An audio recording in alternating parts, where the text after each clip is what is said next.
bisa kok. Background-nya masih enggak berubah.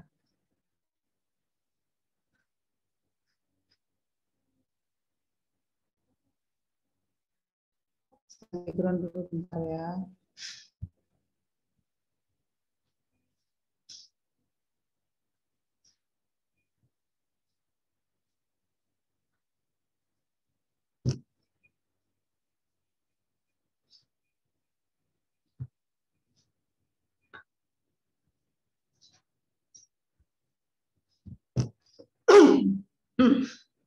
Baik, hari ini saya akan menyampaikan berkaitan dengan materi etik dan legal dalam keperawatan, dalam ini penelitian keperawatan ya. Jadi pada prinsipnya yang perlu saya sampaikan kepada saudara bahwa di dalam penelitian itu kita ada yang kita sebut dengan etik penelitian. Nah, mengapa khusus untuk bidang keperawatan ini menjadi suatu fokus yang sangat penting, sangat serius untuk dibahas, karena di dalam bidang penelitian keperawatan ini subjek yang menjadi responden kita itu adalah manusia, ya, adalah manusia di bidang keperawatan. Padahal selain manusia pun, tetapi sesuatu yang sifatnya adalah makhluk hidup. Sebentar, saya charger dulu.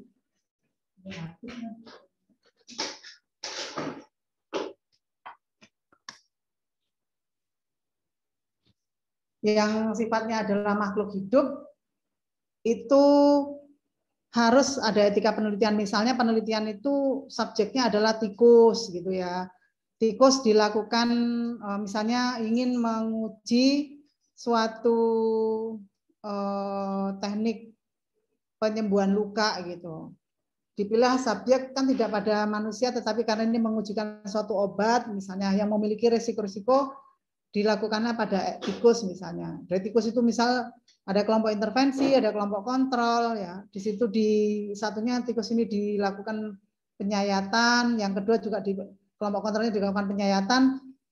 Yang sebagai kelompok treatment atau intervensi itu diberikan obat tertentu sebagai obat yang sedang diuji, yang lain adalah diberikan intervensi yang lain. Nah, proses penyayatan ini kan manusia, dia juga makhluk hidup, itu juga harus memenuhi etik penelitian gitu. Selama ini untuk melihat biasanya komite etik penelitian kedokteran dan keperawatan itu biasanya akan meminta untuk di shooting atau divideokan bagaimana peneliti itu memperlakukan tikus itu sejak awal, bagaimana teknik menyayatnya sangat peri kehewanan atau enggak bahasanya ya. Jadi apakah itu menyakiti dengan sayatan yang demikian dan sebagainya, itu nanti akan disimpulkan bahwa dia lolos uji etik. Nah, apalagi kita yang berkaitan dengan bidang keperawatan ini adalah manusia sebagai subjeknya, baik itu suatu penelitian yang memiliki desain eksperimen maupun tidak, ini pertimbangan-pertimbangan etik penelitian menjadi sangat penting, sehingga perlu saya sampaikan, termasuk angkatan saudara ini mahasiswa yang sedang meneliti, bahwa nanti saudara memiliki kewajiban untuk yang namanya mengajukan layak etik atau tidak, gitu dari proposal yang saudara ajukan. Jadi semua di dunia ini untuk etika penelitian itu sekarang wajib disertakan di dalam artikel ilmiahnya. Ya, jadi sebagai pendahuluan bahwa di dalam etik penelitian itu ada ethical, ada legal. Jadi kalau kita memenuhi etik penelitian berarti kita nanti sudah sah ya, sah bahwa penelitian kita ini memenuhi syarat hukum, tidak ada pelanggaran-pelanggaran. Karena perlu saudara tahu bahwa manusia itu pada hakikinya memiliki yang namanya human rights atau hak asasi manusia. Di situ harus diizinkan adanya bila ada suatu penolakan, mundur dalam proses penelitian, mundur sebelum penelitian berakhir dan sebagainya, itu harus diperjelas di dalam etika penelitian. Tidak boleh ada sesuatu yang sifatnya merugikan.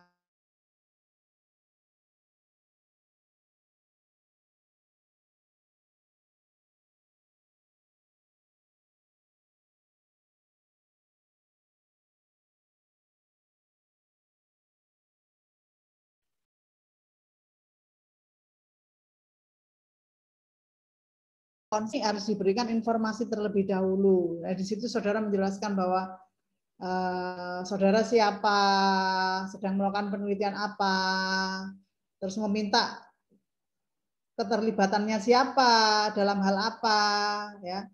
Terus berapa lama, tentang apa, hak-haknya dia apa, risiko-risikonya apa, itu diperjelas di situ.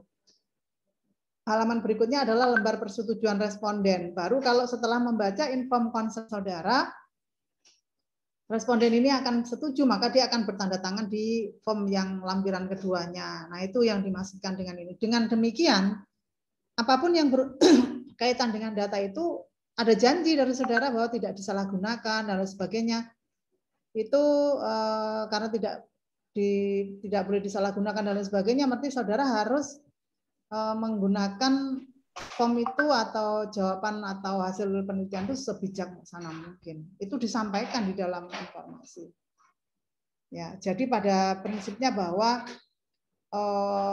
kita memperhatikan etik itu sama dengan menjunjung tinggi dari hak asasi manusia, ya. Dan di mana hak asasi manusia yang terlanggar itu sama dengan juga pelanggaran dari legalitas suatu hukum yang ada di dunia ini, boleh dikatakan gitu. Saudara kan pernah dengar pelanggaran HAM. Ada orang dipaksa untuk ikut terlibat penelitian, ini berarti pelanggaran HAM. Ini yang perlu diperhatikan. Nah, penelitian itu di introduction awal di beberapa materi yang sudah disampaikan oleh dosen, dikatakan bahwa penelitian itu kan memiliki ciri-ciri keilmuan, yaitu bersifat rasional, ya, empiris bisa dibuktikan, ya, terus sistematis. Sistematis itu berarti mengikuti langkah-langkah metodologis yang dari langkah satu dan berikutnya itu tertata sedemikian rupa. Ya. Ada 3 pilar penting pengembangan keperawatan ini dalam bidang keilmuan, ya. Yang pertama bahwa di situ ada keterlibatan. Jadi di dalam suatu penelitian itu terkait dengan edukasi, ya, atau pendidikan, terkait dengan klinik.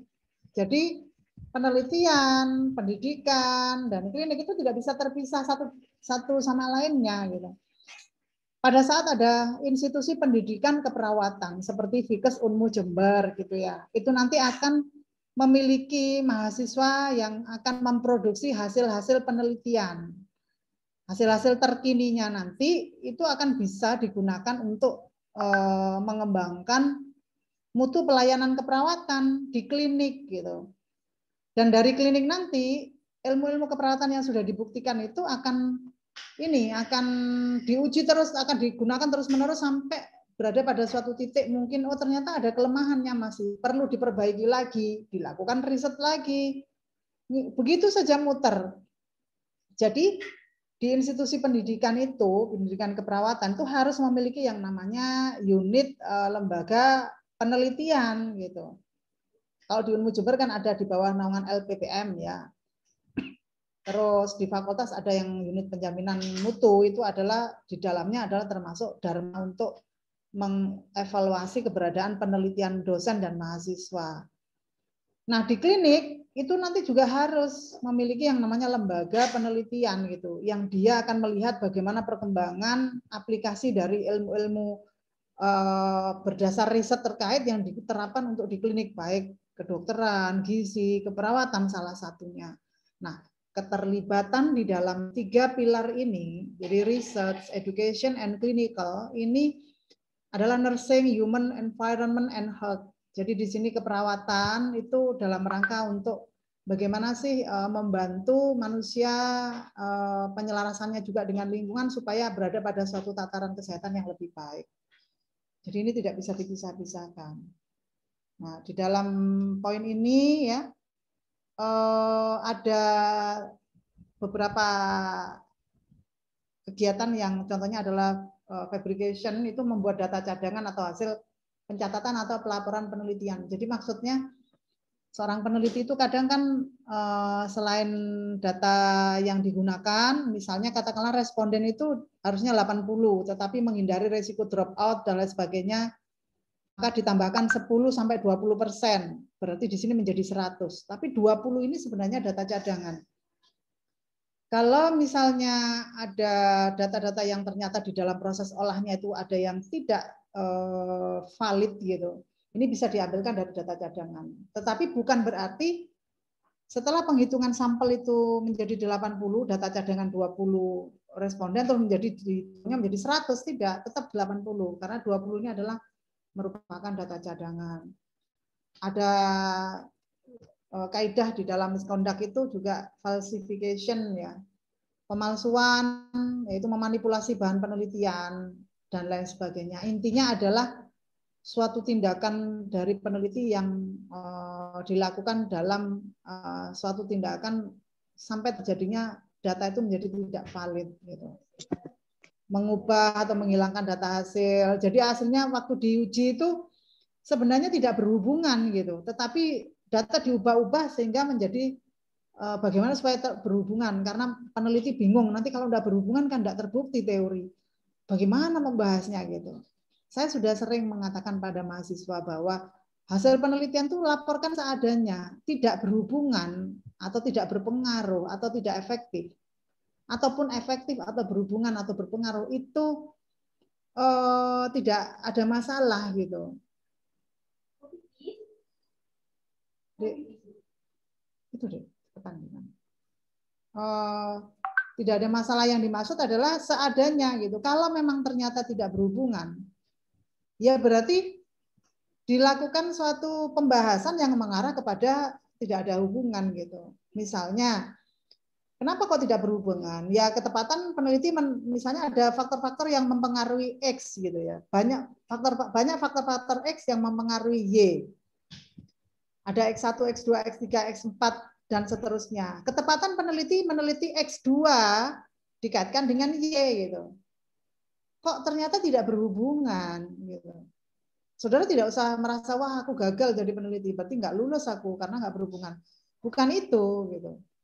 Meskipun ini tidak berhubungan, bukan berarti saudara gagal. Faktanya memang tidak berhubungan, cuman memang ada suatu flashback yang harus diwajibkan pada peneliti. Kalau tidak berhubungan harus dicek dulu. Pertama adalah desainnya sudah valid belum? Apakah dalam menerapkan desain sudah valid? Yang kedua, populasi sampel and samplingnya. Sudahkah populasinya tepat, kriteria sampelnya sesuai, jumlah hitungan sampelnya mewakili, gitu. Teknik samplingnya atau pengambilan sampelnya sudah betul, gitu. Dikatakan simple random sampling, ternyata yang dilakukan purposive sampling, gitu. Ini harus dikembalikan lagi hakikatnya. Terus habis itu bagaimana penetapan definisi operasionalnya, ya, bagaimana data itu di entry, apa sudah betul dalam proses cleaningnya dan lain sebagainya. Terus analisisnya apakah sudah tepat.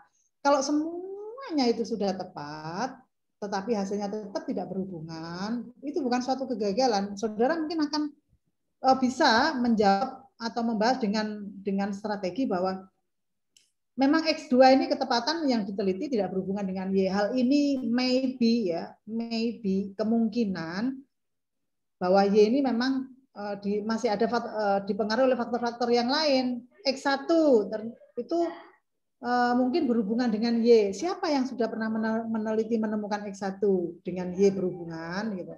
Terus saudara berasumsi, saudara ada teori terkait. Terus X3 yang saudara uji kan X2 tadi.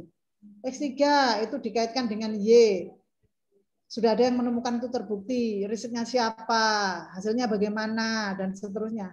Sehingga pada saat X yang kita uji tidak berkaitan dengan Y, kita akan mengaktifkan XX faktor yang lain, tetapi harus dikuatkan dengan asumsi, justifikasi teori, riset terkait, seperti itu. Jadi bukan kegagalan. Sehingga tidak perlu kita melakukan tindakan ini. Terus plagiarisme, ya. Jadi plagiarisme itu adalah menjiplak.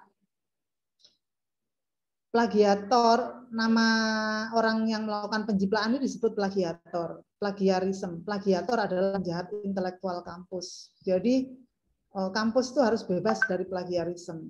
Makanya kenapa kok ada uji plagiarisme ya di dalam karya kalian nanti, kalau di Unmu Fikes mensyaratkan maksimal 20% karya saudara itu sama dengan karya orang lain isinya gitu. Nanti pakai Turnitin ya, Turnitin yang formal. Karya kalian akan dilakukan cek untuk itu. Nah, plagiarisme ini kenapa disebut sebagai penjahat intelektual kampus? Karena memang memplagiasi ide seseorang itu sangat berbahaya gitu. Masih lebih jahat dibandingkan seorang residivis gitu. Karena yang diambil itu adalah ide seseorang. Kalau ide seseorang itu adalah sesuatu yang sangat berbahaya, maka akan membahayakan dunia gitu. Makanya kenapa plagiarisme ini memiliki sanksi tertingginya itu sampai pembatalan gelar atau pencabutan ijazah seseorang. Ya, harapannya nanti jangan sampai ini terjadi. Yang dinamakan plagiarisme itu saudara jangan berpikir itu konteks full text karya ilmiah ya, tetapi bisa kalimat, kata, dan lain sebagainya. Oleh karena itu apa? Di dalam bab 2 saudara, itu nanti ada suatu poin yang disebut daftar tinjauan pusaka. Saudara tidak boleh, misalnya Mbak Diah mengcopy dari suatu buku tertentu dimasukkan semua jeblek itu. Nanti harus dilakukan parafrase. Parafrase itu adalah dilakukan penyusunan kalimat ulang yang memiliki makna yang sama dengan buku aslinya, tetapi kalimat yang kata per kata yang dijalin itu memiliki perbedaan gitu. Jadi bab 2 itu bukan clipping ya. Bukan copy langsung adanya ini dipindahkan di situ, itu risiko. Yang kedua, apalagi kalau peneliti tidak menuliskan sumber pusakanya ya, mungkin tidak sengaja menuliskan. Karena sesuatu yang tidak ditulis sumber pusakanya itu sama dengan diartikan dengan itu milik penulis. Sementara penulis tidak membuat tulisan itu mengambil dari ide. Makanya hati-hati ya terkait dengan plagiarisme. Ada Undang-Undang Nomor 36 Tahun 2009 tentang Kesehatan ya, pasal 63 yang berbunyi antara lain di ayat 2 itu penyembuhan penyakit dan pemulihan kesehatan dilakukan dengan pengendalian, pengobatan dan atau perawatan. Pengendalian, pengobatan dan atau perawatan dapat dilakukan berdasarkan ilmu kedokteran dan ilmu keperawatan atau cara lain yang dapat dipertanggungjawabkan kemanfaatan dan keamanannya. Dari dasar inilah bidang keilmuan penelitian itu di bidang keperawatan itu melakukan riset gitu. Karena hasil riset kita ini harapannya bisa menjadi suatu bahan dalam meningkatkan mutu pelayanan keperawatan sehingga nanti untuk mempertinggi kualitas hidup dalam bidang kesehatan khususnya. Nah, banyak sekali riset-riset ya. Ini misalnya di community of nursing, di critical of nursing, mental health of nursing, medical of nursing, family of nursing. Jadi banyak sekali. Jangan dikatakan begini, Bu saya enggak punya judul gitu. Susah ya judulnya apa ya kira-kira kayak mentok. Masalah penelitian itu sangat-sangat luas. Bumi ini sangat luas, masalah sangat luas. Kalau saudara sulit menemukan masalah penelitian itu karena saudara kurang ikro mungkin, kurang membaca, kurang melakukan pengamatan gitu ya. Jadi harus kaya, seorang peneliti harus kaya dengan ilmu, membaca banyak sekali jurnal-jurnal. Silakan membaca melalui jurnal internasional terindeks ya, baik Scopus, ya, mungkin Thomson dan sebagainya, atau kalau jurnal nasional pakai jurnal yang terakreditasi Sinta ya, Sinta 1 sampai 6.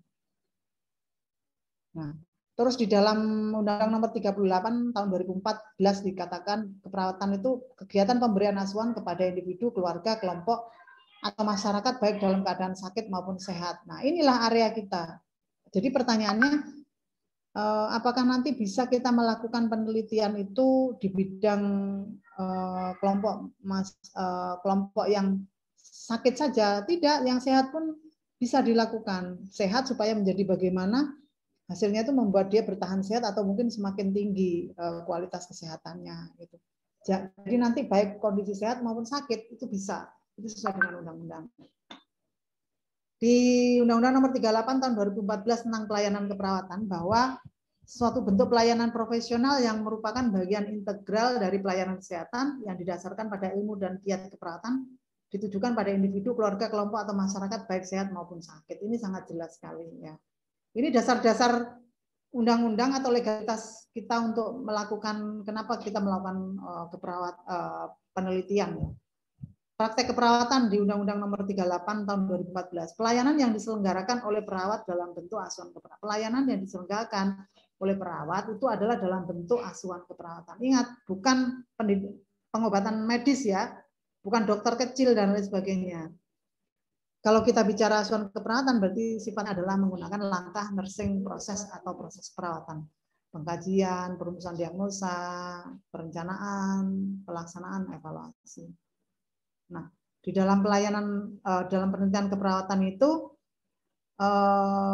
merupakan suatu penyelidikan untuk mengembangkan ilmu keperawatan dalam seluruh rentang hidup melalui merawat manusia dari masalah kesehatan untuk ketidakmampuan baik fisik, mental, sosial, budaya, dan spiritual. Jadi kan di pertemuan awal saudara sudah pernah sudah dijelaskan tentang epistemologi, ya, aksiologi, ya, dan seterusnya.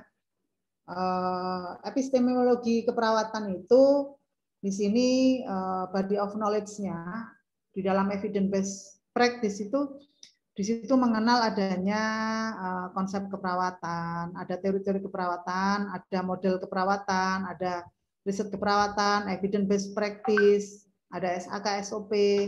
Nah, semuanya ini itu mendasari dari praktek keperawatan, dan praktek keperawatan juga didasarkan pada ada credentialing ya, ada sertifikasi akreditasi. Jadi untuk menemukan suatu riset-riset terkait keperawatan di dalam epistemologinya itu poin-poin ini bisa menjadi sumber inspirasi riset. Ya, menjadi sumber inspirasi riset saudara. Oh, meneliti tentang SAK, SOP dan lain sebagainya. Ya. Terus di dalam respect for subjeknya itu nanti kaitannya dengan responden, ya, saudara itu harus memberlakukan ada informed consent, ada fidelity, ada veracity, confidentiality, autonomy, ya, freedoms, anonim, jadi tanpa nama, ya, beneficient, prinsip berbuat baik. Ini dijelaskan nanti di dalam bab 4, subbab paling bawah sendiri, saudara menjelaskan yang namanya kalau di proposal kalian bukan paling bab sendiri, sebelum analisa data. Ada etik penelitian. Etik penelitiannya mulai dari harus ada beneficient. Itu prinsip berbuat baik. Ada prinsip bioetik di mana perawat itu melakukan penelitian untuk kepentingan kliennya, bukan untuk kepentingan saudara, gitu. Jadi tidak bisa saudara memaksa-maksa. Ya, terus juga berdasarkan pada non maleficient, do not harm, ya, suatu prinsip di mana seorang perawat itu tidak melakukan sesuatu perbuatan atau tindakan yang dapat memperburuk klien. Jangan sampai, contohnya begini, hanya karena ingin menguji gitu efek sesuatu X terhadap Y, ini ada kelompok kontrol dan kelompok intervensi. Kelompok intervensi ini dilakukan uji X, kelompok intervensinya, kelompok kontrolnya itu tidak diberi apa-apa gitu. Padahal dia butuh untuk memperbaiki kondisi kesehatannya. Sehingga akhirnya kelompok kontrol ini yang harusnya butuh sesuatu intervensi untuk memperbaiki kesehatannya menjadi memburu kesehatannya gitu. Hanya karena saudara ingin membuktikan bagaimana sih kalau satunya saya beri treatment ini, satunya enggak, itu apakah ada perbedaan. Nah, yang dinamakan kelompok kontrol pada desain eksperimen ya, itu bukan tidak dilakukan apa-apa, tapi dilakukan tindakan yang tidak sama dengan yang ditreatmentkan gitu. Yang dimana biasanya peneliti selama ini menggunakan kebiasaannya. Misal rumah sakit katakanlah, saudara ingin meneliti tentang efektivitas kombinasi madu murni atau efektivitas penggunaan madu sebagai proses terhadap penyembuhan luka pasien diabetes mellitus komplikasi gangren. Yang dinamakan kelompok intervensi berarti saudara melakukan pemberian madu nanti pada luka pasien gangren. Ini misalnya kelompoknya katakanlah 15 orang, ini kelompok intervensi atau kelompok yang ditreatment. 15 orang ini kontrol atau pembanding. Nah, yang ditreatment itu 15 orang itu diberikan madu murni. Yang 15 orang ini bukan tidak diapa-apakan, lukanya kan perlu dirawat. Terus bagaimana? Berarti bisa saudara jelaskan yang untuk 15 sebagai kelompok kontrol atau pembanding ini dilakukan perawatan luka klasik atau yang biasa dilakukan oleh rumah sakit. Nah, kalau rumah sakit menggunakan cairan natrium klorida atau NaCl sebagai kebiasaan rawat luka pasien gangren, maka kelompok intervensi pakai madu, kelompok kontrolnya pakai NaCl. Kebiasaan rumah sakit itu yang dimaksud, bukan tidak diapa-apakan, ya. Terus ada prinsip justice, ya, menghargai hak sehat klien. Terus memberikan kontribusi yang relatif sama dengan kebutuhan klien. Jadi tidak memberikan perlakuan dan obat-obatan yang bermacam-macam sampai itu memiliki resiko. Nah, di dalam International Ethical Guidelines for Health-Related Research involving humans, ya, itu ada beberapa prinsip, ya. Yang pertama ada scientific and social value and respect for rights, ya. Itu ada nilai ilmiah sosial bahwa prospek menghasilkan pengetahuan dan sarana yang diperlukan itu semata-mata memang untuk melindungi dan meningkatkan kesehatan masyarakat. Ini beberapa International Ethical Guidelines, ya, yang diikuti oleh seluruh peneliti di dunia. Kalau dia menetapkan etik risetnya harus meliputi ini, itu sumber utamanya adalah dari International Ethical Guidelines ini. Yang ini sudah disepakati. Terus ada research conducted in low resource setting, ya, ada responsif terhadap kebutuhan kesehatan atau yang prioritas untuk masyarakat. Kalau saat ini adalah pandemi COVID-19, topik yang diusulkan lebih tepat memang yang berhubungan dengan ini. Itu ada kasus-kasus tipes abdominalis memang terjadi tetapi tidak urgent untuk saat ini bisa diabaikan. Tantaran dulu deh riset tentang itu gitu. Apa yang menjadi trend and issue itu akan menjadi pertimbangan yang lebih utama. Kalau memang ada sponsor, ya, itu disampaikan. Sponsor, peneliti, instansi pemerintah, ada KEPK atau unit-unit atau instansi yang berkait dengan penelitian saudara itu harus dijelaskan di dalam artikel ilmiah. Ini misalnya mahasiswa atas nama Anita meneliti, terus dia ingin publish artikel ilmiahnya, itu di dalam artikel harus dijelaskan. Ada nggak sponsorship-nya? Ya. Ada nggak sih equitable distribution-nya gitu? KEPK, Komisi Etik Penelitian Kedokteran dan Keperawatan, ya, atau Komite Etik Penelitian Kesehatan, ya, ini sering disebut penelitian kesehatan, di dalamnya ada keperawatan, ada ini dan lain sebagainya. Nah, juga manfaat individu dan risiko penelitian harus dievaluasi dengan dua langkah. Satu, potensi manfaat dan risikonya apa kalau dia diberikan intervensi. Ini dalam pertimbangan etik sangat penting, ya. Terus evaluasi terhadap prosedur dalam penelitian, apakah itu berbahaya atau tidak. Prosedurnya ini ternyata efektif atau tidak. Nah, KEPK, ya, sebagai suatu lembaga etik di suatu institusi penelitian, institusi tertentu, ya, ini harus memastikan bahwa subjek penelitian itu dari yang akan dilakukan penelitian oleh mahasiswa, oleh peneliti dosen, oleh peneliti umum yang lain aman gitu. Ini harus memastikan. Oleh karena itu nanti jangan lupa, ya, kalian nanti wajib mengusulkan yang namanya protokol etik, ya, mengajukan protokol etik apakah riset kalian ini layak atau tidak. Di Fikes Unmu Jember ini ada yang sifatnya full board ya, ada yang bukan full board ya. Artinya saudara mengajukan itu tidak berarti skripsinya itu diunggah total, tetapi diresum dulu, diringkas, setelah itu diajukan. Nanti akan ditelaah oleh tim etik. Nah, saya sebagai salah satu tim etik ya, anggota saya, ketuanya Pak Dr. Wahyudi Widada ya. Di situ nanti akan dipelajari apakah ternyata yang saudara ajukan ini memang perlu di full board-kan, artinya disidangkan secara umum. Jadi dihadiri oleh beberapa tim komite etik untuk membuat klarifikasi terhadap protokol etik yang saudara ajukan. Tapi ada yang tidak perlu sampai dilakukan full board. Jadi setelah dipelajari ternyata memang ini sudah layak untuk diberikan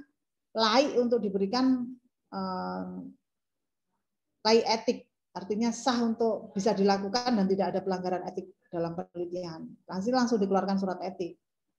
Ya mudah-mudahan saudara sudah membuat sedemikian risetnya sehingga tidak sampai full board. Kadang-kadang kalau full board mahasiswa itu bingung, diapakan, harus apa dan sebagainya. Namanya aja diuji atau dikonfirmasi, pasti kan ada stres-stresnya. Tapi kan sangat tidak ada masalah itu. Nanti kalau memang ada yang tidak pas harus diluruskan. Jadi riset ini langkah pengambilan datanya harus yang tidak aman untuk responden akan diluruskan. Gitu. Ada terutama untuk uji klinik ya harus ada caring for participant health needs ya. Jadi kita harus ada sifat caring ya. Bila itu terkait dengan pengaruh yang tidak baik, maka kita harus ada kepedulian di situ. Maka bagaimana caranya intervensi itu akan disesuaikan yang menghindari risiko. Juga peneliti, sponsor dan otoritas kesehatan tertentu ya yang mendanai dan sebagainya ini sejak awal ya secara dini dan berkelanjutan sampai penyebarluasan hasil-hasil itu akan dilibatkan. Terus ada tanggung jawab otoritas dari pemerintah yang berhubungan dengan penelitian kesehatan. Contoh, kalau riset saudara ada kaitannya dengan dinas kesehatan, ada kaitannya dengan institusi pelayanan kesehatan. Kalau kita meneliti hasil yang itu memang bagus untuk masyarakat, ya semua komunitas yang ada di dalam ini harus ada informasi terkait dengan hasil riset saudara. Jadi bukan lulus sebagai sarjana ditutup hanya sebatas kertas di dalam kertas gitu, yang disimpan baik dalam perpustakaan pribadi atau perpustakaan umum gitu. Jadi nanti ada proses yang kaitannya adalah ada diseminasi ya, kewajiban moral kita. Kalau saudara meneliti di Rumah Sakit Balung ya, kewajiban moralnya antara lain sebenarnya saudara harus bisa melakukan diseminasi hasil-hasil penelitian saudara di sana gitu. Kenapa? Karena untuk perbaikan dari mutu layanan di sana gitu.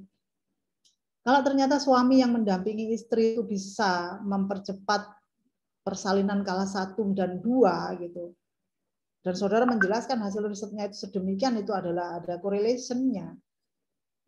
Maka saat diseminasi saudara harus tekankan, diusahakan pelayanan maternal neonatal atau pelayanan maternitas di rumah sakit tersebut memfasilitasi suami itu untuk ikut menunggu, gitu maksudnya. Akan ada diskusi di situ, pimpinan-pimpinan tertinggi rumah sakit hadir supaya dibuat suatu kebijakan gitu. Ini bukan ecek-ecek, bukan omdom gitu. Bukan omong doang. Ini loh hasilnya bahwa kita menemukan dukungan suami atau pendampingan suami itu ternyata bisa mempercepat kala 1 dan 2 persalinan gitu. Kalau selama ini keluarga disuruh di luar nunggu dengan H2C, harap-harap cemas, ibunya juga H2C karena merasa sendirian, maka harus ada pengubahan untuk itu. Terus ada peneliti berkewajiban meminta informed consent kepada partisipan. Kecuali kalau komite etik ini telah mengabaikan atau modifikasi informed consent. Jadi contoh, saudara nanti saat akan mengajukan ujian skripsi, kan minta tanda tangan kepada pembimbing. Formnya itu ada tulisannya begini, telah menunjukkan seluruh hasil informed consent responden saat melakukan penelitian. Jadi Jangan sampai lupa. Formatnya itu jangan dibuang. Itu nanti akan ditunjukkan. Sebentar ya, saya minum sebentar.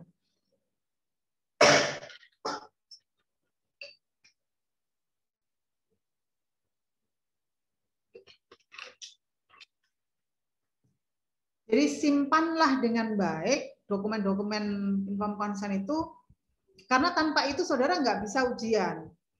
Tanpa itu saudara dinyatakan datanya itu tidak sah. Tanpa itu saudara dinyatakan datanya tidak valid. Jadi simpan outner dengan baik. Terus juga sebelum pengabaian atau modifikasi informed consent, kalau memang itu modifikasi informed consent itu yang bagaimana? Misal mungkin melakukan lewat Google Form. Nah, supaya tidak ada kesalahan, Google Form-nya kasihlah sign-nya. Jadi tanda tangan bagaimana responden yang mengisi Google Form itu bisa bertanda tangan juga di situ gitu. Sehingga aplikasi Google Form-nya disedemikian kan untuk masa pandemi COVID-19 ini tidak memungkinkan saudara door to door interaksi langsung, misalnya kita perlu pakai Google Form gitu. Bisa saja, tapi silakan jangan sampai nanti data itu diragukan. Ketika bahan biologis atau data terkait seperti catatan kesehatan atau apapun hasil yang saudara kumpulkan, ini harus memiliki sistem yang baik di masa depan. Artinya disimpan dengan baik. Bahkan kalau memang perlu dipanggil data itu, maka bagaimana, kapan akan dihanguskan, dibuang, seberapa lama, kepentingannya bagaimana, kalau nanti akan digunakan lagi, bolehkah, dan sebagainya, itu harus diperjelas ya di dalam pengajuan etik saudara. Jenis informed consent harus diperoleh dengan cara yang sama yang dijelaskan dalam pedoman 9 tadi. Peneliti harus cukup membiayai langsung saat penelitian. Kompensasi bisa moneter maupun non moneter. Artinya misal ya, apa risiko yang diperoleh oleh responden itu harus diperjelas di dalam pengajuan protokol etik. Misalnya saudara Nanda meneliti, meminta responden itu berkumpul di balai desa. Ini misal non COVID, non pandemi ya. Sementara masyarakat atau responden itu tersebar di beberapa area, gitu, suruh datang. Ya masa datang itu kan membutuhkan bensin.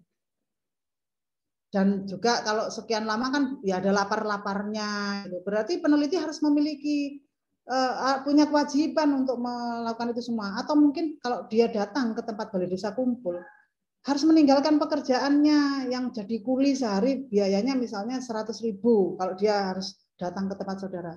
Saudara harus membiayai itu 100.000 kali berapa responden. Saya pernah kalau melakukan penelitian melibatkan orang lain dan itu datang dan itu kaitannya dengan apa ya harus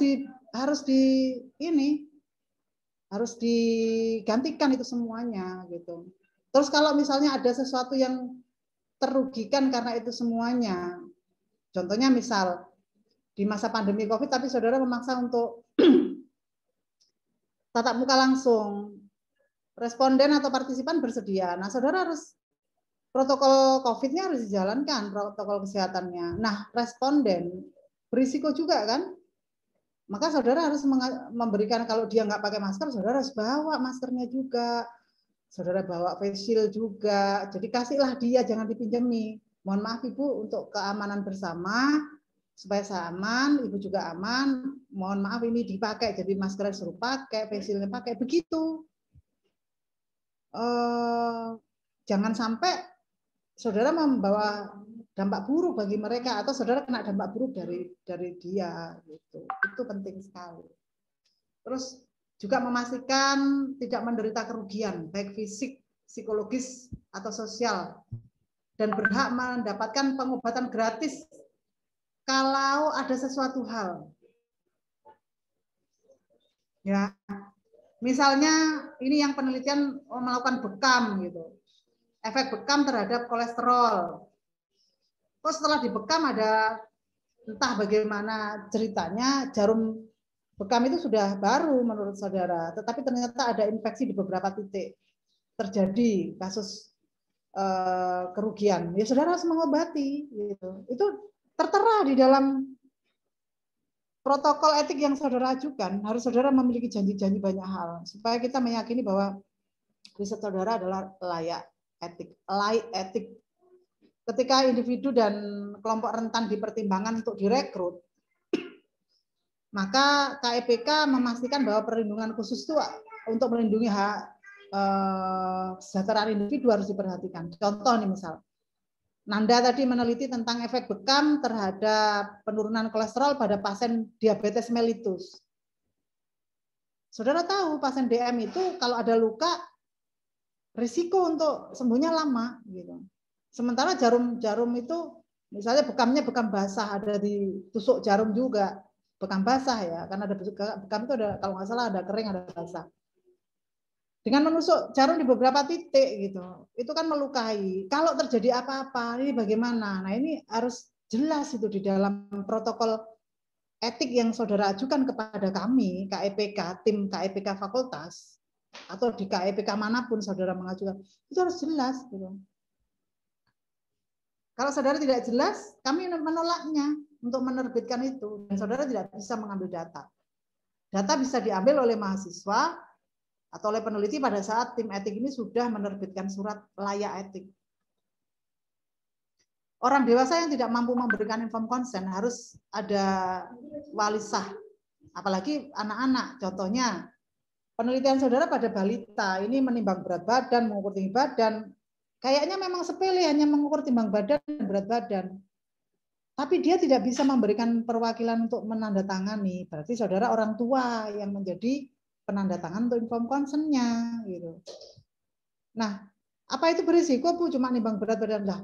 Kalau anak kecil pas naik timbangan dacin, terus datinya, gandolannya putus, jatuh, risiko juga kan. Gitu. Namanya aja suatu tindakan pengambilan data itu ada saja kemungkinan, tapi itu semua sudah diperjelas di dalam pengajuan protokol saudara, gitu maksudnya.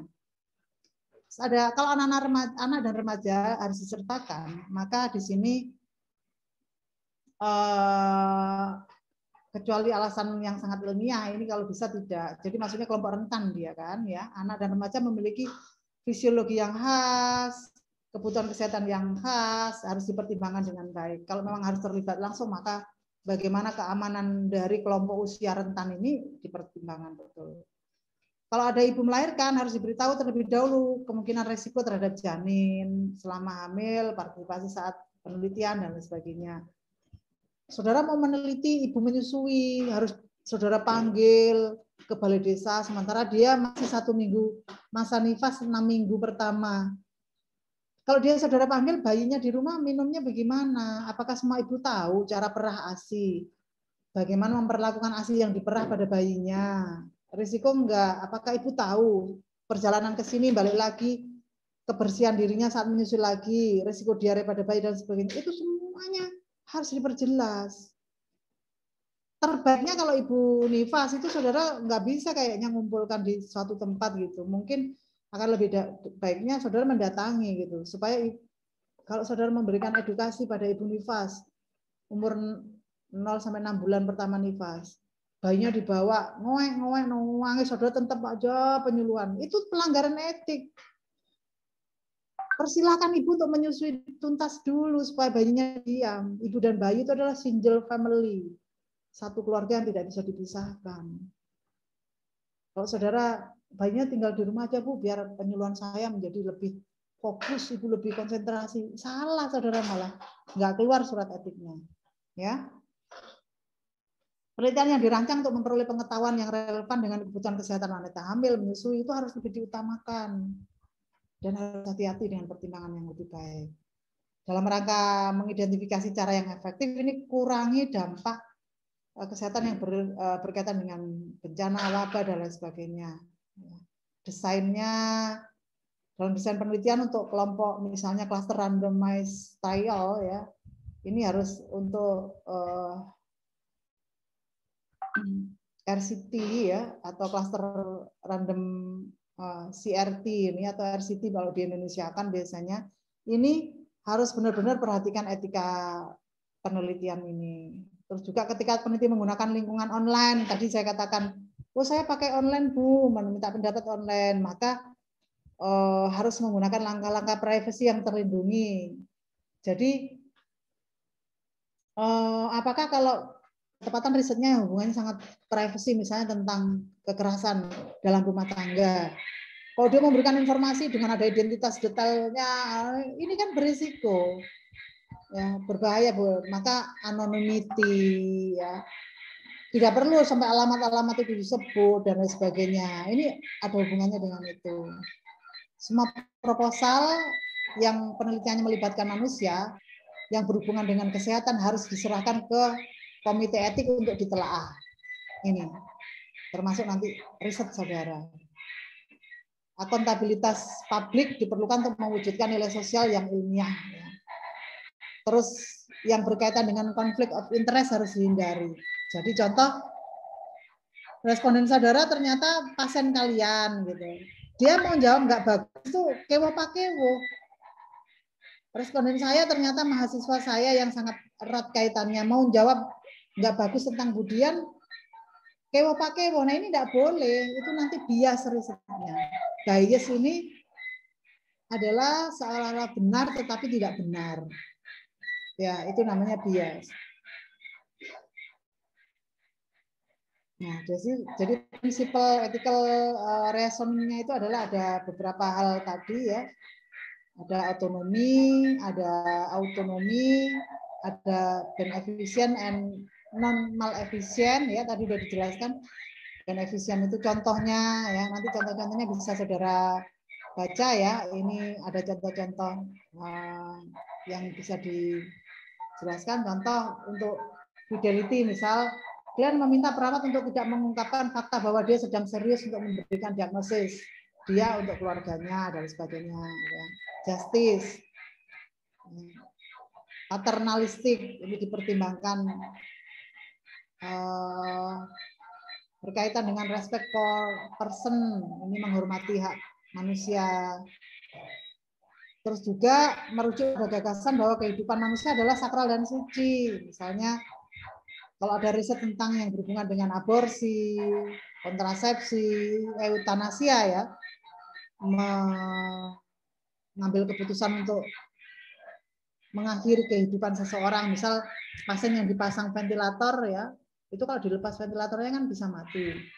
Nah, apakah bagaimana terkait dengan itu yang berhubungan dengan eutanasia ini harus benar-benar dilakukan telaah lebih detail oleh tim etik. Veracity jadi berlaku jujur, penuh kesabaran, menghindari menyampaikan atau melakukan yang tidak sesungguhnya atau tidak benar atau bohong. Jadi katakan betul. Kalau memang contohnya katakan apa adanya keluarga bahwa paru-paru sebelah kanan telah hancur dan tidak berfungsi, juga livernya. Jadi jangan sementara baik-baik saja, insya Allah akan membaik. Nah, akhirnya harapan ini terlalu tinggi, nanti ada sesuatu hal terjadi tanggung gugat ya untuk kasus-kasus yang tidak diinginkan karena kita melakukan kebohongan.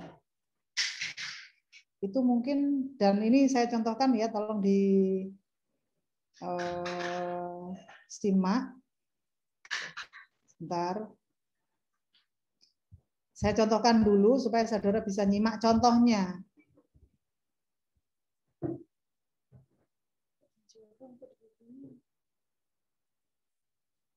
Terlihat nggak di layar kalian? Terlihat, Bu.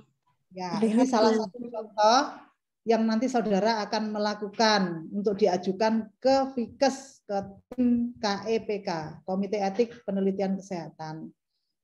Ini saya ambilkan dari contohnya Mas Torik yang sudah saya lakukan telaah ya. Judulnya hubungan dukungan keluarga dengan tingkat kepatuhan penata laksanaan diabetes mellitus di wilayah kerja Puskesmas Sukowono. Ini ketepatan risetnya riset sederhana ya, jadi korelasi saja, tidak ada tindakan. Nanti akan saudara wajib mengisi form ini. Form ini nanti akan dibagikan pada saat kalian akan maju ujian proposal ya.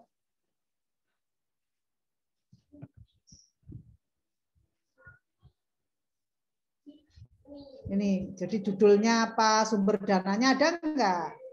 Apakah itu dari hibah atau kontrak sponsor atau mandiri? Kalau misalnya dana hibah berarti nama pemberi dananya saudara isi, alamatnya apa. Tapi kalau dari orang tua nggak usah ditulis ya. Orang tua kan bukan hibah. Masuk dalam mandiri, oh Bu saya ini tidak didanai Bu, tapi cuman saya enggak, saya mendapat dana Bu tapi dari orang tua, enggak usah, itu masuk kategori mandiri. Ya. Terus saudara harus membuat suatu ringkasan ini, ringkasan proposal penelitian. Saudara tulis jelas di sini latar belakangnya itu apa sih gitu. Jelas di sini. Saudara bikin ya. Bikin dulu ringkasannya. Terus tujuannya apa, metodenya itu seperti apa, ya. Baru kalau di situ sudah, saudara baru akan isi ini. Format ini saudara isi. Pertanyaannya adalah kepentingan dan kesahihan ilmiah penelitian. Jelaskan kepentingan ilmiah dari penelitian saudara. Peneliti ingin apa? Berarti ini masuk ke menjelaskan tujuan ya. Tujuannya itu apa? Terus ada pertanyaan. Apakah penelitian Anda merupakan penelitian orisinil, konfirmasi, atau replikasi? Kalau saudara penelitiannya itu, misalnya pengaruh pendidikan kesehatan terhadap tingkat kecemasan pasien pandemi COVID, ini kan bukan orisinil karena variabel X dan Y-nya sudah banyak orang meneliti. Orang meneliti pendidikan kesehatan dengan kecemasan banyak, tapi kemarin itu pada penelitian seksio sesar gitu misalnya. Ini ketepatan pada masa pandemi COVID. Fenomena nuansa, maksudnya fenomena masalah itu diangkat berbeda, tetapi variabel yang ingin ditelusuri itu ternyata sama dengan yang sebelumnya. Berarti ini kelompoknya replikasi. Kalau orisinil itu memang saudara cari di Google searching nggak ada blast, nggak ada sama sekali. Gitu. Ya, hati-hati untuk poin A ini tidak mudah. Apa boleh Bu saya replikasi? Boleh. Masa satu ini kan mengenal riset ya. Apakah kualifikasi dan pengalaman peneliti sesuai dengan penelitian yang akan dilaksanakan? Saudara isi ya atau tidak gitu. Kalau iya, saudara beri alasan, kalau tidak beri alasan. Maksudnya begini. Kalian ber-80 sekian ini kan mahasiswa keperawatan. Ilmu yang saudara pelajari keperawatan. Janganlah meneliti tentang masalah teknik gitu. Kecuali saudara itu penelitian hibah, memang seperti Budian saat ini ada penelitian yang ada kegiatan yang berkaitan dengan sistem aplikasi, enggak menguasai Budian, tapi tim saya ada orang teknik, itu betul. Tapi kalau mahasiswa kan bukan kolektif risetnya, tapi kan pribadi, individu. Jadi ingat-ingat pesan saya, pada saat saudara bidang keahliannya keperawatan, maka topik penelitian yang saudara angkat itu harusnya juga bidang nursing. Ya. Kalau enggak, bagaimana risikonya? Risikonya banyak risiko bias, banyak kekeliruan, banyak kesalahan. Peneliti tidak bisa mengklarifikasi dengan baik, tidak memiliki dasar keilmuan dan justifikasi yang cukup kuat dalam penelitian. Saudara meneliti tentang farmakologi detail, nggak ngerti kita. Bukan berarti nggak belajar, tapi bukan bidang kita. Gitu. Apakah fasilitas yang ada di lokasi penelitian cukup memadai untuk mendukung penanganan peneliti? Nah, ini pertanyaannya berikutnya. Bagaimana hasil penelitian ini akan disebarluaskan? Saudara harus ceritakan. Oh, dipublikasikan lewat jurnal, lewat apa? Bukan lewat surat, gitu enggak. Ya sifatnya bisa dinikmati oleh orang lain. Nanti dijawab. Penelitian penilaian mengenai risiko dan manfaat. Apakah keterlibatan subjek manusia itu atau hewan mutlak dibutuhkan untuk mendapatkan informasi? Saudara apa perlu memang subjek manusia? Kalau iya ya pilih yang iya. Apakah ada risiko fisik, psikososial, hukum, ekonomi terhadap subjek? Kalau ada, ya kalian jawab ya. Gaya risiko, jawab ya, apa risikonya? Saudara jelaskan risikonya apaan, diuraikan di poin C ini. Kalau tidak ya tidak perlu ada uraian. Apakah terdapat manfaat untuk subjek penelitian? Ya, apa manfaatnya? Kalian uraikan. Jelaskan perbandingan antara potensi manfaat dibandingkan risikonya. Hanya untuk mengetahui bahwa jangan sampai penelitian ini risikonya lebih besar daripada manfaatnya. Itu. apakah terapi standar diberikan kepada subjek penelitian atau responden? Artinya mungkin saudara ada treatment, ada apa. Kalau tidak ya jelaskan tidak. Kenapa? Karena penelitian saudara hanya menghubungkan misalnya hubungan X dan Y atau apa. Atau ada kalau iya diperjelas. Apakah standar perawatan terbaik telah tersedia di lokasi penelitian? Jadi maksudnya bila terjadi sewaktu-waktu kita mengambil data itu ada masalah kekhususan, ada peralatan yang memadai nggak di sana? Harusnya iya gitu. Kalau tidak berarti kan gimana kalau ada apa-apa? Apakah terdapat dukungan medis dan psikologis yang memadai bagi subjek? Kalau iya, iya.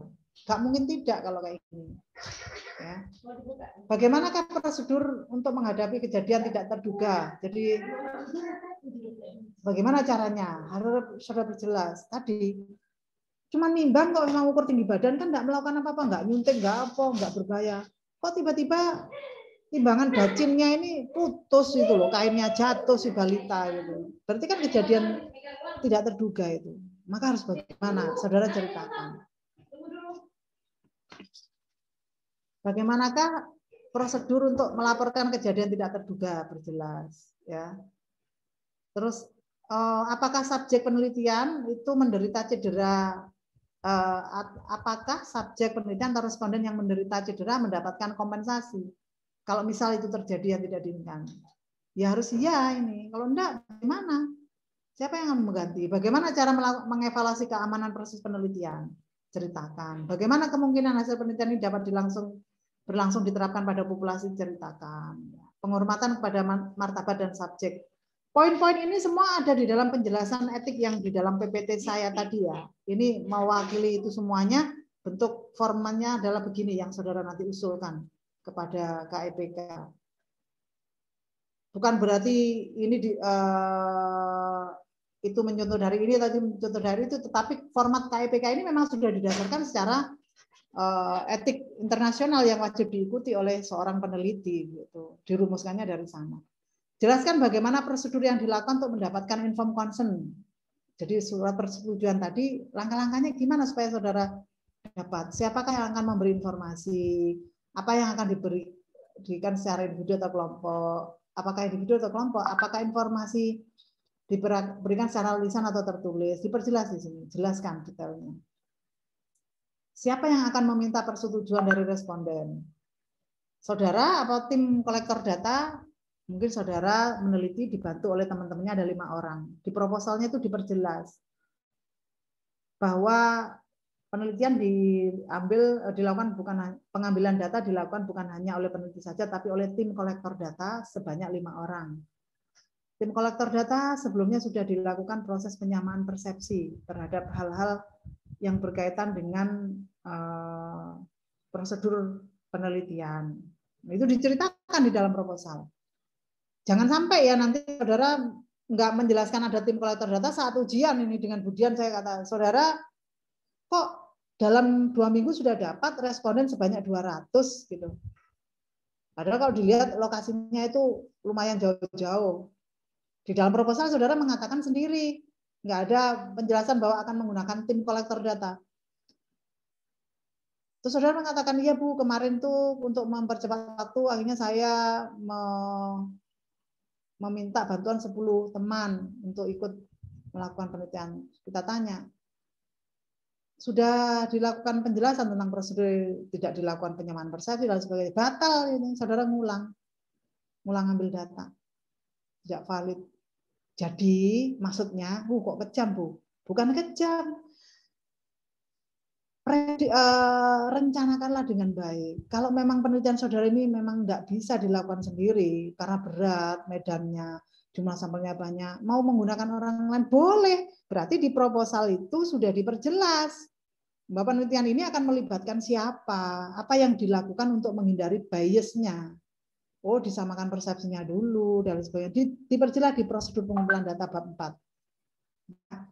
Jangan sampai antara janji dengan fakta itu beda. Janji harus ditepati. Seorang penguji, seorang ini bisa menggagalkan hasil yang dilakukan saudara mengulang gitu ya. Bukan suatu kekejaman karena ini konsistensi. Karena ternyata kalau pengambil data ini tidak tidak dilakukan penyamaan persepsi, jangan-jangan dia cara ngambil datanya nggak benar gitu.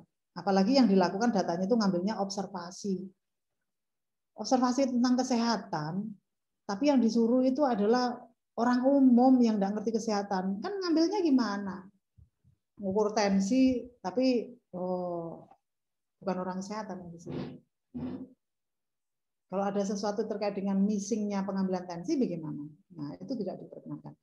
Jadi apakah siapa nanti kalau di sini siapa yang akan meminta persetujuan dari subjek penelitian? Memang peneliti. Kalau ada timnya ya peneliti dan tim kolektor data yang sudah disampaikan, disamakan persepsinya, bla bla dan seterusnya. Apakah persetujuan diminta dari subjek penelitian secara tertulis atau secara lisan? Nah, silahkan lisan atau tertulis atau apa? Bagaimana memastikan subjek telah diberi informasi? Bagaimana memastikan bahwa informasi yang diberikan telah sepenuhnya dipahami? Apakah subjek penelitian adalah individu yang kesulitan memahami informasi? Oh, lansia usia sekian ternyata sulit memahami informasi. Ya, sehingga diperjelas. Maka kalau iya, maka bagaimana langkah berikutnya? Om dengan mendampingi, mengulang-ulang atau apa? Jadi ada sesuatu janji di dalam protokol resum pengajuan usulan etik ini bahwa itu nanti akan data menjadi valid dan tidak merugikan responden. Apakah Anda memberikan insentif kepada subjek, baik uang atau apa, atau kue atau apa? Kalau ada ya berikan, kalau tidak ada ya ini. Setidak-tidaknya mestinya ada, paling enggak kalian mengumpulkan balita ya kasihlah PMT, ya roti, susu atau susu ultra atau apa kan tidak mungkin. Ini adalah bentuk suatu bentuk untuk supaya tidak rugi gitu, terlibat menghabiskan energi kan gitu ya. Bagaimana Anda memastikan bahwa persetujuan diberikan secara sukarela bukan karena intimidasi atau paksaan? Ya, harus diperjelas. Apakah subjek penelitian merupakan pasien Anda? Dengan Mas Mbak Trias unmute. Subjek penelitian ini merupakan pasien Anda ini untuk menghindari risiko konflik of interest tadi yang kemudian katakan. Jangan sampai ternyata dia menjawab itu tidak jujur karena kewoh pakewoh, karena segen gitu. Apakah Anda meminta inform konsen baru bila terdapat perubahan prosedur penelitian? Ya harus iya. Kalau prosedurnya berubah, inform konsennya harus diperbarui ya. Jangan sampai pakai inform konsen yang lama. Terus yang ketujuh ini kerahasiaan, confidentiality. Bagaimana prosedur pengumpulan datanya? Berapa lama data diambil atau disimpan? Apakah Anda mengumpulkan data minimal yang dibutuhkan? Data minimal ini sebatas yang diperlukan saja dan lain sebagainya. Ini silakan dijawab. Siapa yang akan mempunyai akses terhadap data personal? Peneliti. Kan tidak boleh sebenarnya memang orang lain. Kalau orang lain mau ikut data, ya maksudnya data dasar yang diumpulkan ya. Kalau hasil data itu beda, itu namanya kan publikasi. Tapi ini loh, kayak saudara ada data entry data olah SPSS itu kan merupakan privacy ya milik peneliti. Itu jangan dilampirkan dalam laporan akhir. Loh Bu, nanti katanya suruh melampirkan SPSS. Itu untuk kepentingan ujian. Jadi saya ingatkan ya, jangan sampai keliru-keliru. Kalau ujian, mahasiswa wajib melampirkan semuanya. Daftar pusaka, lampirannya, instrumen, lengkap ya kalau memang ada SOP, SAK, SK dan seterusnya. Tuh, izin-izin penelitian lengkap sampai dengan input data, analisa data lengkap untuk kepentingan ujian.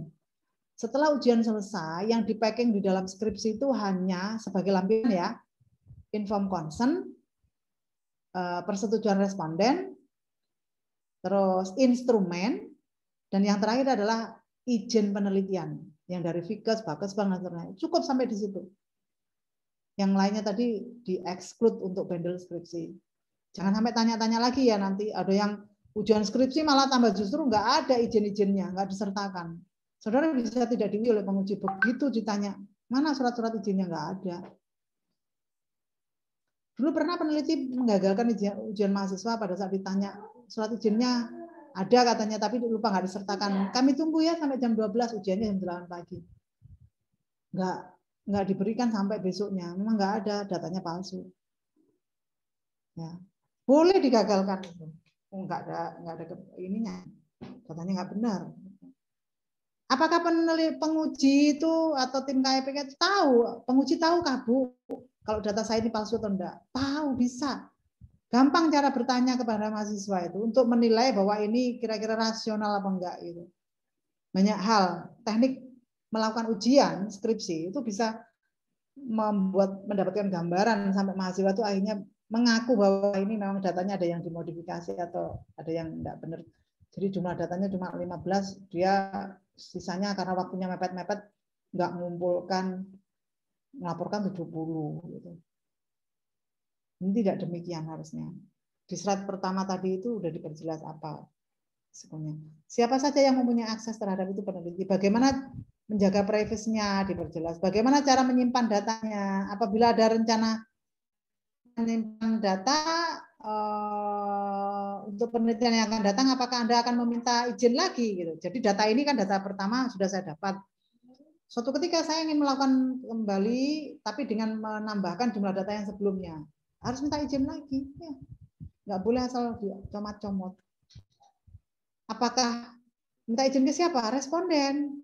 Apakah terdapat fasilitas bagi subjek penelitian untuk mendapatkan hasil penelitian setelah penelitian selesai dilakukan?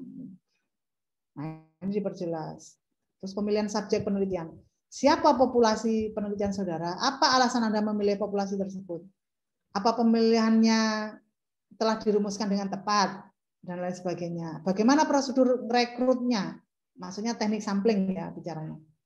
Oh, di sini melakukan ini, inform consent dan sebagainya. Apakah penelitian dilakukan terhadap kelompok rentan? Gitu. Kelompok rentan itu siapa? Yang tidak beruntung secara fisik, kesehatan, sosial, seperti contoh buta huruf dan lain sebagainya.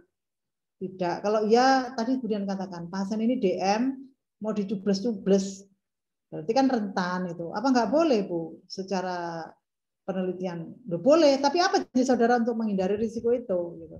Diperjelas dalam protokol etik. Apakah penelitian mendapat sponsor dari luar negeri? Kalau iya dijelaskan, kalau enggak ya. Apakah penelitian ini merupakan penelitian berbasis komunitas? Apakah penelitian merupakan uji klinik? Uji klinik itu jadi seperti eksperimen ya.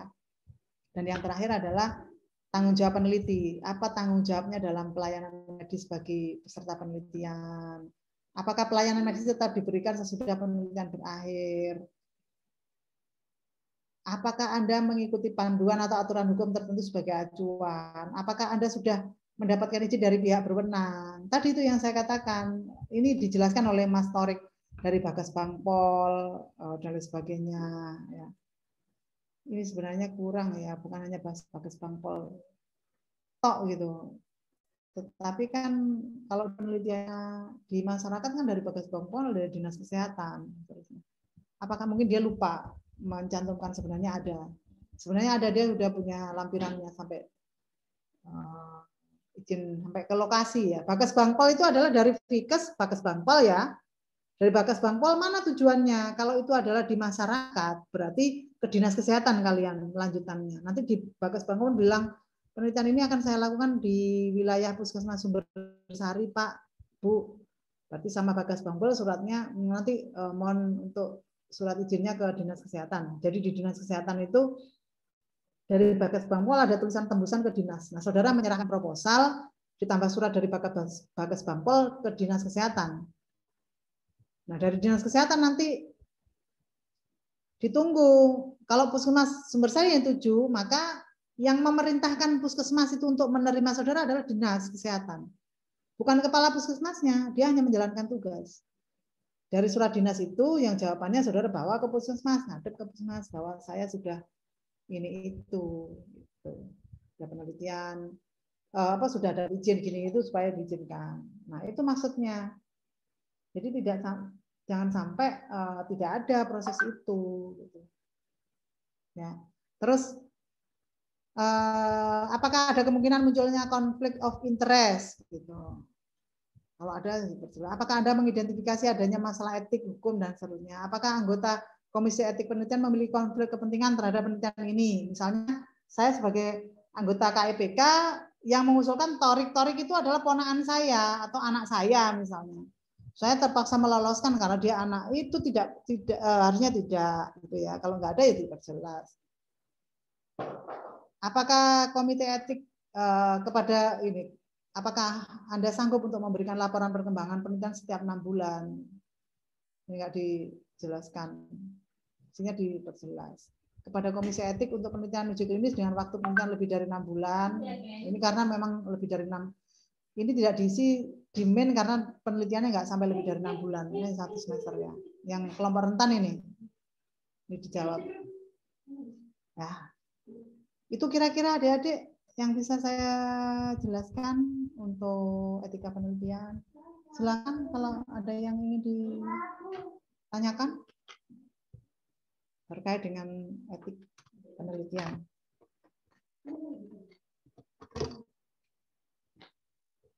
Silakan.